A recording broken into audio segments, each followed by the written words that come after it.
Justicia y desigualdad, ¿no? Vaya tema. Y sí hay uno de los ámbitos quizás más claros y más relevantes para mostrar y para atender, por otro lado, la desigualdad es precisamente la impartición de justicia, o la administración de justicia.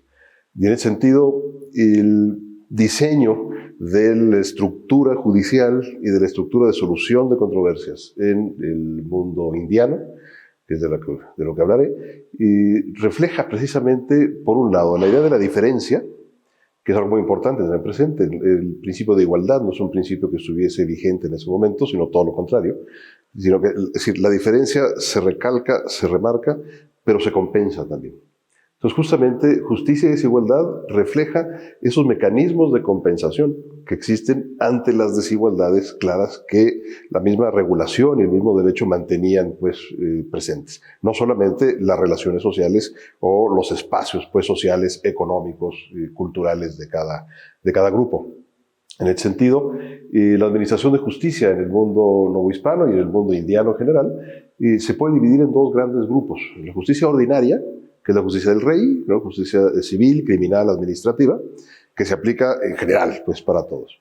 Pero existe también una justicia extraordinaria, que es una justicia para grupos o entes pues, que contaran con un fuero en particular, o bien que realizasen una actividad que requería de una justicia especializada. Y ahí es donde vamos a encontrar, por ejemplo, la justicia para los indios, ¿no? El Juzgado General de Indios, que precisamente plantea buscar ese equilibrio ante una población que tiene una diferencia cultural importante con el resto de la sociedad novohispana y a la cual se le tiene que dar y se tiene que dotar pues, de mecanismos de acceso a la justicia, de solución de controversias, de protección cuando el reo, es decir, el acusado o el demandado era precisamente un indígena frente a un español o a un no indígena, ¿no? Y de manera que se establece todo un mecanismo de impartición de justicia que dependerá del virrey directamente, en el caso de la justicia para indios, que tendrá un abogado de pobres, que es como le llaman, o un abogado de indios, ¿no? Y en ese sentido se va a encargar a la abogacía organizada, que a partir de 1760 de estar integrada ya en un colegio de abogados, el atender pues, a los pobres y atender a los indígenas, y hacerlo de manera gratuita. Y es muy interesante, posterior a la independencia, estos abogados de pobres, se va a mantener el término de abogado de pobre, y van a seguir existiendo durante todo el siglo XIX. La primera y única ley de abogados que hemos tenido, que se la debemos al emperador Maximiliano, le dedica un artículo específico a la obligación de los abogados de atender gratuitamente a los pobres, por ejemplo. Después vamos a encontrar disposiciones similares en los códigos de procedimientos o en las leyes de organización de administración de justicia durante el siglo XIX.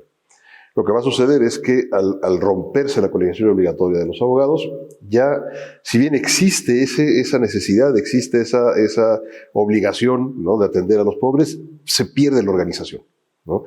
Y se va a depositar ya en el siglo XX en una defensoría de oficio que desempeñarán los tribunales de justicia en cada una de las entidades federativas, ¿no?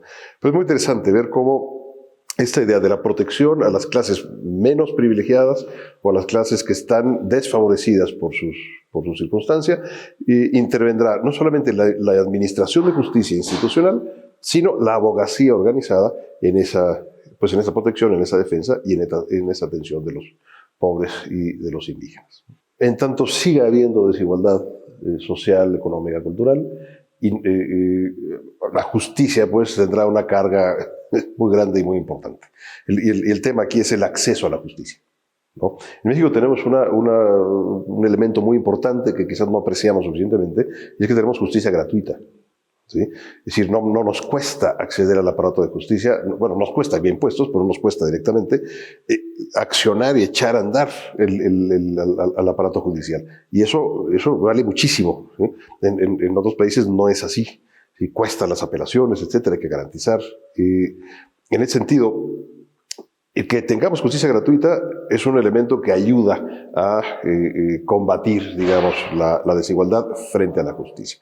Sin embargo, seguimos teniendo graves problemas. Pensemos en las cárceles, ¿no?, que están repletas, pues, o que tiene una población muy importante, porque simplemente está sin sentenciarse o que no puede acceder a los mecanismos de preliberación, etcétera, porque no tiene una defensa suficiente, ¿no? Entonces no puede acceder al aparato de justicia como esperaríamos y como deberían de acceder. Por eso hay programas en colegios de abogados, hay asociaciones, etcétera, que rescatan asuntos, ¿no? Expedientes pues, de presas, de presos, para ayudarlos pues, a salir más pronto. No se ha resuelto el tema de desigualdad, difícilmente se resuelve en el corto plazo porque implica, desde luego, un tema de desarrollo económico, un tema de acceso a la educación, ¿no? Un tema de creación de fuentes de empleo, de generación económica, de vinculación con la tierra, etc. Es bastante más complejo.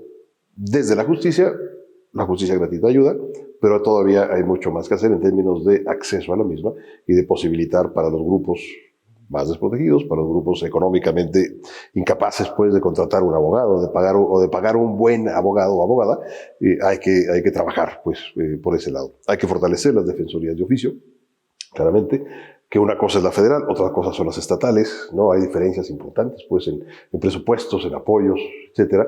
Y sin duda hay que optar pues, o buscar el tema de restablecer la colegiación obligatoria de los abogados y volcar nuevamente esa carga en la abogacía de defensa y promoción, digamos, de las causas de pobres o de las causas de aquellos que no pueden cubrir económicamente un proceso.